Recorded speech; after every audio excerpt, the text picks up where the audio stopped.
Meg Davis, a top real estate executive in LA, seals a big deal and celebrates with her boyfriend, Royce. But their joy is cut short when she learns her father has passed away. Rushing to Lakewood, she nearly runs over Tom, who's hanging a banner, sparking an unexpected clash. On her way to her late father's estate, Meg stops at a diner and runs into Sarah, her chatty childhood friend who now owns the diner. After grabbing coffee, she arrives at the estate, where her dad's lawyer, Don, greets her warmly. During the will reading, Meg learns her treasure-hunting father left her a map to hunt a lost treasure in Lockwood.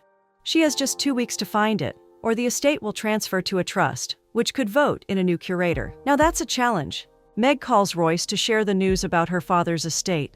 He's thrilled, seeing it as the perfect site for a resort, but Meg isn't sure she wants to transform her father's land, despite its bittersweet memories. However, she decides to focus on the treasure hunt for now.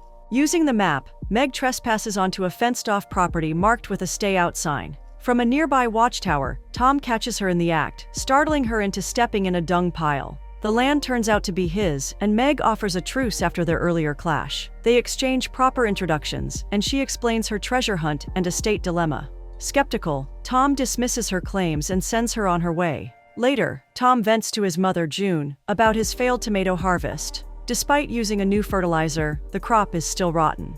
Meanwhile, at the estate, Meg realizes she has nothing to eat, and the nearest restaurant is an hour away. Reluctantly, she calls Sarah, who had given her a number earlier, to order food. Desperate to clear his debts, Tom comes up with an idea. He shows up at Meg's estate with a scarecrow to spook her, then proposes a deal. They team up for the treasure hunt and split the treasure equally. Well, her map, his land, fair and square. Sarah arrives just then with Meg's food, along with her husband Gary and daughter Kimmy, insisting they all have dinner together, including Tom.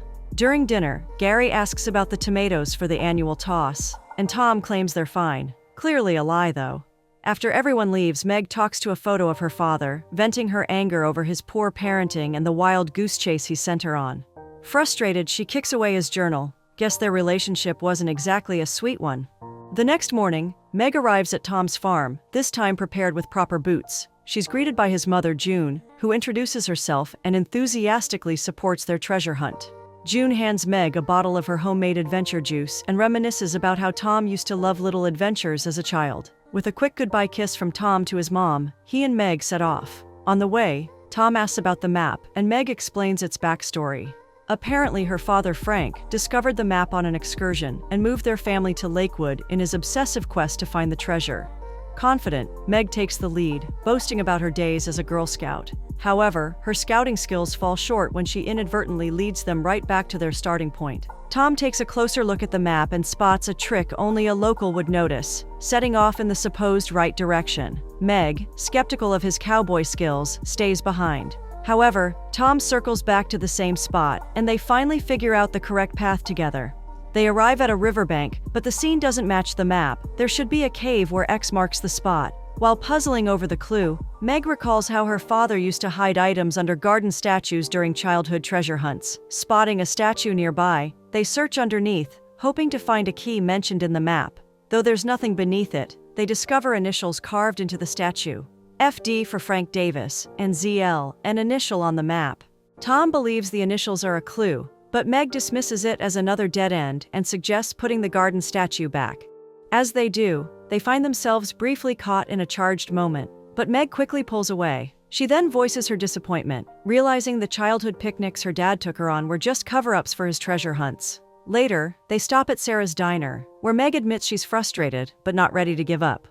When Tom steps away, Meg sneaks some of his fries, nearly finishing his meal while ignoring her salad. Back at the table, Tom notices her constant work notifications and suggests she unplug for a while to enjoy the quiet. At Tom's, June studies the map with Meg and Tom, noting it was drawn ages ago, which explains why the landmarks no longer align with the current town layout. Tom suggests they visit the library to compare old maps and historical records.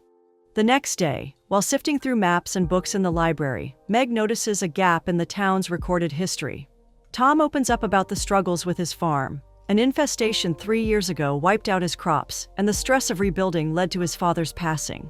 Despite his efforts, the farm hasn't recovered, leaving Tom feeling like he's failed his family's century-old legacy. He admits the treasure is his last hope, and Meg reassures him, reminding him he's doing his best. They return to the estate to search for missing clues, only to find Royce waiting for Meg. After introductions, Royce enthusiastically declares the estate as the perfect site for their resort, and this revelation catches Tom off guard. While sorting through the estate's artifacts, Meg gets a call from Dawn, who reveals that the countdown for the treasure hunt started when Frank passed away, not when she received the map. With only 3 days left, Meg scrambles for a solution and decides to throw an open house party, hoping the townsfolk can share insights about the artifacts. At the party, June marvels at Meg's ability to pull it together so quickly, though Tom dismisses it as a showy gesture. Sarah, on the other hand, admires Frank's collection and reminds Meg that despite their differences, her father was a key part of the town's history. Meanwhile, Tom tries to persuade Meg not to turn the estate into a resort, but she hesitates, burdened by the lonely and sad memories the house holds for her. They eventually learn that one of the statues depicts Nelson, an ancestor of Wyatt Nelson, an elderly man in town. Meg, Tom, and Royce visit Wyatt's house, and Wyatt explains that Lakewood's ancestors once discovered a massive ruby in the mines, sparking a bitter conflict as everyone fought to claim it. The ruby was ultimately lost, though many suspected Zach Larson, Tom's ancestor, of taking it. Unfortunately, some miners accidentally breached a hidden cave, causing part of the mountain to collapse. The disaster claimed many lives, and the survivors united to rebuild the town. To honor the lost miners and bring hope to the community, they created the Tomato Toss Festival, transforming a tragedy into an annual celebration.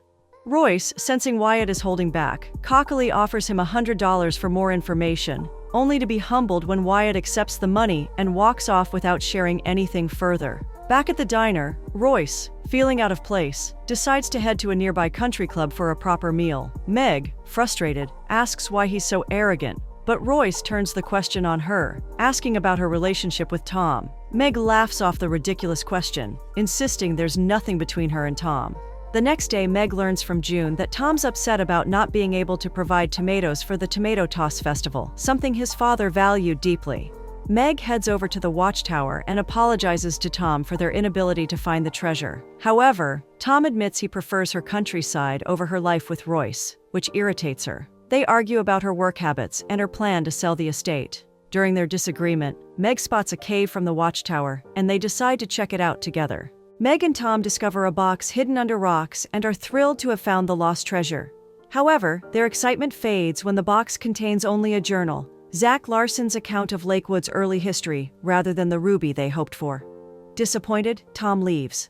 Just then, Meg receives a call from Sarah, saying Kimmy has run away, which makes Meg rush to the diner. Upon seeing the note Kimmy left behind, she quickly realizes where Kimmy might be, and drives them both to the estate. Luckily, Kimmy is sitting outside, unharmed, and admits she ran away because she finds Lakewood boring. Meg promises she'll let her visit LA someday, which cheers Kimmy up. Royce arrives just then, and proposes they sue the trust to bypass the treasure hunt and claim the estate. But Meg surprises him by revealing the journal they found earlier. Excited, Royce begins making plans to start demolishing the estate for their resort. However, Meg stops him, firmly stating she's not selling the property. Royce argues she's throwing away their future, but Meg stands her ground. Tom, frustrated with the tomatoes, is comforted by June, who reminds him that family is worth more than tomatoes or land.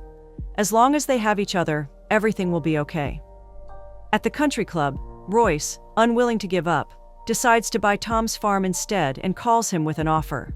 Meanwhile, Meg heads to Tom's to give him the journal, playfully scaring him with the scarecrow as he did to her. But Tom, clearly upset, reveals that Royce made an offer to buy his farm. Confused, Meg tries to explain, but Tom cuts her off, congratulates her on her paycheck, and shuts the door in her face. Meg storms into the country club, furious, and confronts Royce about interfering in Tom's life. Royce, unbothered, insists it's a win for everyone, and claims he's doing it for their future. Tired of his selfishness, Meg ends their relationship and walks out. Back home, Meg receives a call from Dawn and informs him she's found a journal, though she's unsure of what to do next with it. The next day, June tells Tom she'll be signing the contract with Royce, trying to comfort him by saying it'll help them start fresh. But Tom feels like a failure, especially since the town had to outsource tomatoes for the festival. June disagrees, reminding him that the town still loves him and urging him to follow his heart as their family motto says, "Wherever your heart is, find your home." June believes Tom's heart is with Meg and shares that she's no longer with Royce, which excites him. Tom then realizes the journal holds clues to the treasure, with June's help. He immediately rushes to Meg's to show her the hidden letters in the journal, which can be decoded to find the treasure. Meg gets Frank's journal, and eventually learns that the hunts he went on were for his family, not to abandon her. They both discover a letter to Meg in Frank's journal, and she reads it with deep emotion. Tom decodes the clues in the letter, and they find Tom's family motto engraved on a locket Frank gave Meg when she was little. They work together to decode it and successfully uncover coordinates. Meg and Tom realize the coordinates lead to the center of town, meaning the treasure is still out there, and Tom is hopeful the farm can be saved. However, he suddenly remembers June has a meeting with Royce at the library to sign the contract, and they rush to stop her. June arrives at the festival near the library, leaving her phone in the car and missing Tom's calls. Meanwhile, Meg and Tom successfully find the ruby inside the boot of a minor statue in the town square. Excited about their discovery and what it means for the farm, they rush to find Royce and June. At the library steps, June meets Royce, who pressures her to sign the contract, despite her hesitation to part with the family's legacy. As the festival begins, Meg and Tom spot June with Royce, but can't get her attention over the noise of the tomato toss. Desperate, they dive into the toss, running through the crowd to reach June, and get splatted by tomatoes in the process. In a panic, Meg throws a tomato at Royce, finally catching their attention and causing June to turn down his offer, much to his disappointment. Guess it's not his payday after all. As Royce leaves dejectedly, Meg tells him they found the treasure and wishes him luck finding what he wants, just not in Lakewood. Excited, Meg and Tom show June the ruby, and she's happy it will be used for something meaningful, before heading off to join the festival. Meanwhile, Meg and Tom, having found treasure in each other, share a deep, passionate kiss. After all, wherever your heart is, find your home.